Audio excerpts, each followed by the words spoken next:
Hello, everyone, and welcome back to the Enigma Exchange podcast. As always, it's your host, Matthew. On today's podcast, I'll just kind of be going over a couple different rants, a couple little topics here and there.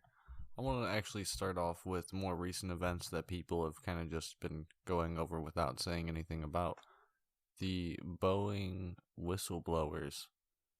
I'm not sure what you guys have heard about it or if anyone's actually looked into it, but two whistleblowers from Boeing have committed suicide recently or have died in very mysterious ways, and everyone just seems to kind of be letting that flow right over their heads. Both of the whistleblowers were basically just raising safety concerns about the planes, and what else was there? I think it was something about like producing stuff, but I'm not looking at it right now. They even, pretty sure one of them sued the company, and they went through this whole case. The one guy, Barnett, was found dead in his vehicle on March 9th from an apparent self-inflicted gunshot wound.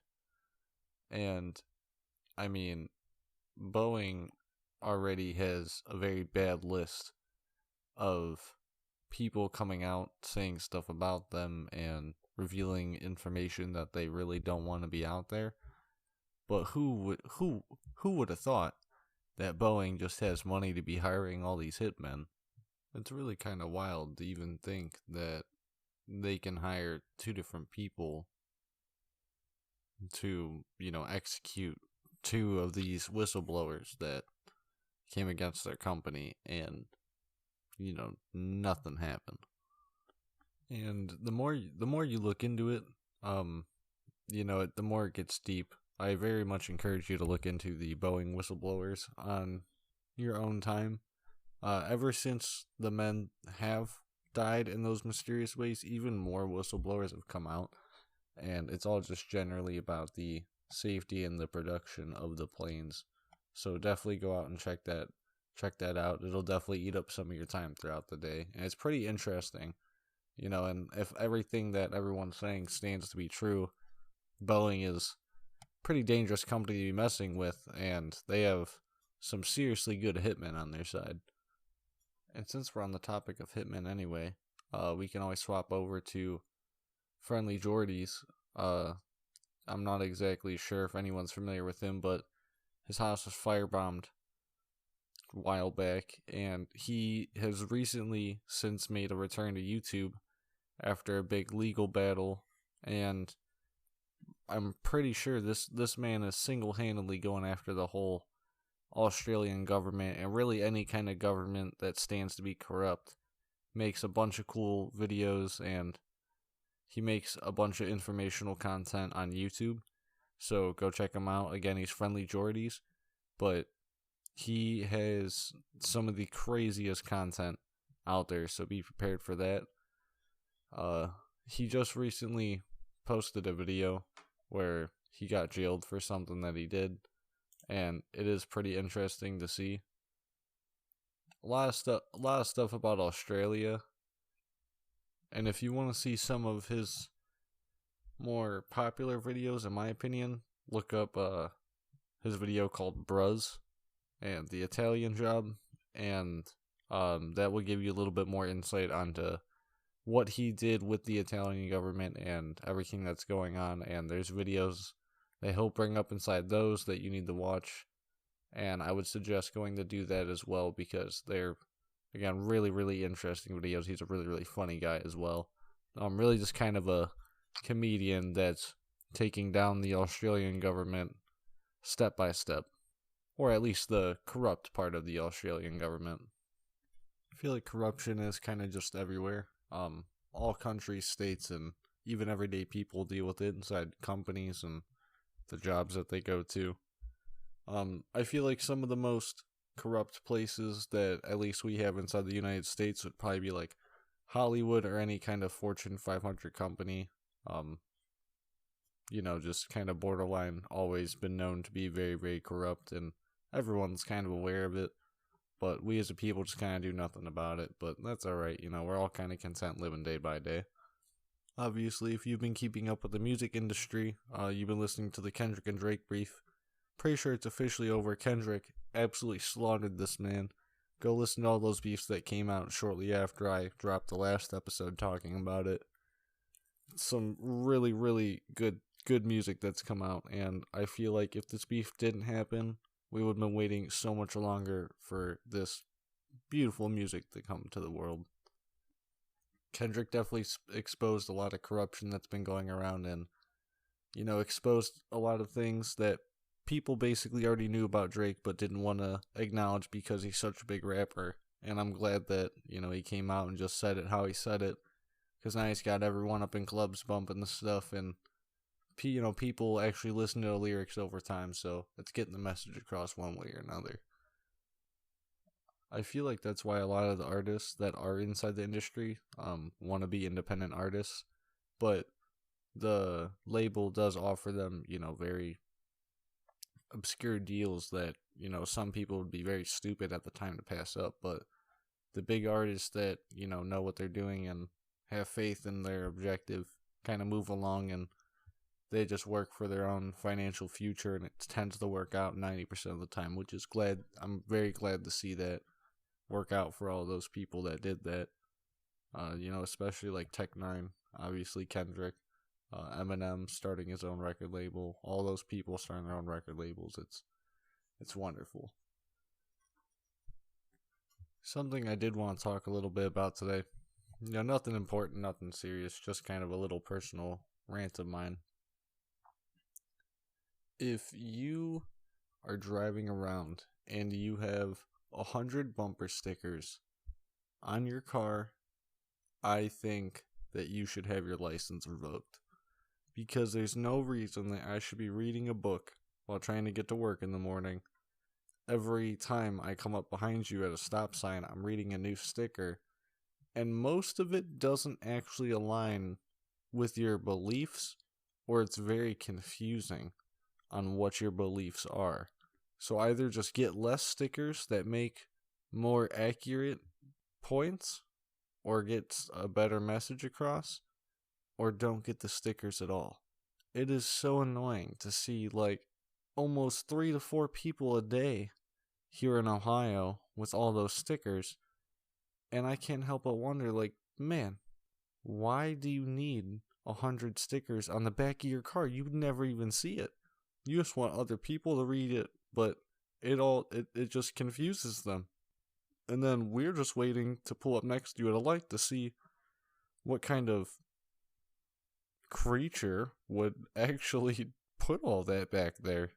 And I'm not exactly how would I say this? I'm not exactly one to shy away from the stickers. On my old car, I had a couple stickers, but I definitely didn't have anywhere close to 100, let alone 20. I think I had about 8 or 9, and they were just, a bunch of holographic stickers and whatnot. Wasn't trying to address any kind of message that I want people to believe in or follow because I feel some type of way about it. I think that's just absolutely insane. I feel like a lot of the things people do around the planet nowadays is getting pretty insane. And I'm not sure where we evolved into this, but one day we'll go back to being normal. It's alright. Speaking of people being insane, I was reading something on Facebook the other day, and I saw this ad from, I think it was Fox News, about how climate change is going to be giving people more aggressive migraines or headaches.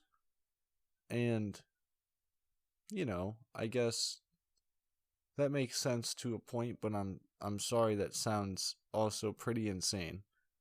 I don't think that climate change directly is affecting people's migraines.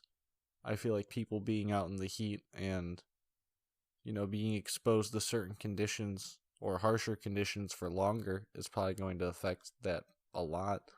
But I don't think that climate change itself is going to be one of the sole determining factors in everyone's heads hurting for the next 6 months. And if this has been happening and climate change is such an apparent problem for the past so many years, why haven't we addressed this before? I've just been seeing it absolutely plastered all over Facebook, and it's been driving me insane. And half of the world doesn't even believe in climate change. I'm not going to get into it on this one. But one day, I'll probably end up talking about it. I just think that a lot of the stuff that people have to say and a lot of stuff that people believe are kind of on the deep end of insanity. And I'm one for conspiracy theories. I'm one for theories all day. I'm willing to listen to anything. I'm very open-minded. I'm willing to hear anything. I'm willing to let anyone talk. But there's a certain point when you're breaching the border of reality and you just need to make yourself clear. Like, hey, this is an abstract situation, or hey, this isn't factual. You need to at least define that before you start talking about all crazy stuff like that, or at least in my opinion. Like, one of my, favorite scientific theories, at least, or I'm not sure how you would classify that, is Schrödinger's cat. A lot of people don't know about it, and it is kind of a weird theory. I'm not going to get too much into it. If, that science theories are, or quantum theories, or experiments are something that you're interested in, go look it up on your own time. But basically, the idea is that if you put something poisonous or radioactive inside of a box with an animal or even a person, and you seal the box off from vision, or give it its own space where no one can see it or observe it, then it is both alive and dead until confirmed. And a lot of people have a hard debate on that, but it's a thought experiment on quantum physics. It was basically in reaction, like all theories in quantum physics are reactions to other theories, and you just need to make sure that there's no plot holes, basically. So other scientists will ask questions and put out examples that are not exactly ones that normal people would think of, and it helps break down everything a little bit better so people can understand what's true and what's not. One of the more abstract theories that I've kind of been getting into, or at least reading up on, I actually have an article up of it right now, so I'll explain very briefly from that. It's from space.com.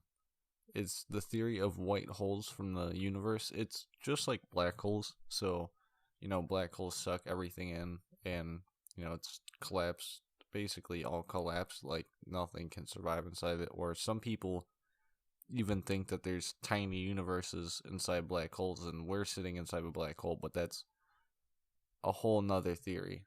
White holes are basically the opposite of black holes. They're holes that push everything out, and, you can't exactly escape from a black hole, but you can't even get close to the white one. There is no real evidence that these white holes exist, but there is random, time signatures that people can point out, or scientists can point out, and be like, that's a little bit weird. It's relative to the signature of what a black hole would be once it dissipates, however long that is. And it's not the same, it's a little bit off. So it's the same energy as a black hole, but it's a little bit different. So that's starting to bring in the concept of people like, hey, there's these white holes formulating throughout the universe, and I think that's actually pretty cool. But if that is true, I hope we never come into contact with something like that, because just like a black hole, I can imagine it'd probably just destroy us, because that makes probably the most sense. And I'm not trying to sound crazy. This is just a theory. This is not something that's actual fact, but it's something that's just a little bit interesting to look into. Get your mind racing a little bit. On a side note, something that's a little bit more popular and happened a lot more recently that is a fact the apparent number one golfer, Scotty Scheffler, was detained driving past a crash scene where an officer was trying to tell him to stop and got denied entry into Valhalla. That is the name of the golf club he was going into, and I just think that is probably one of the funniest headlines I've ever seen. You know, number one golfer gets denied entry into Valhalla. Not exactly sure what the whole ordeal was or what the whole incident was, but pretty sure it wasn't anything much longer than he disobeyed police orders. They tried to stop him, had to get his attention, and they probably detained him or arrested him depending on how that whole interaction went. I just thought it was pretty funny and something that I've been seeing, so thought I might as well bring it up for you guys. I know this is going to be another short one as well. I am currently working on making more episodes. I'm going to try and drop at least one episode a week if possible, and if not, at least 3 episodes a month. So I'm working on that for you guys in the future, and I'm also working on changing up the logo and everything, so stay tuned for that. And if you're looking for something to do in your spare time and you're looking for advice on that, scroll through Reddit. You'll definitely find a lot of interesting stuff on there, and sometimes you fall into some pretty weird rabbit holes on there about theories or weird rants or weird discussions or debates that are going on in the communities, and you can eat up a lot of your time, have a lot of fun on there. Might as well even make an account, start getting into discussions yourself. It's a lot of fun. But that's all for this one, guys. As always, have a good one. We'll see you on the next.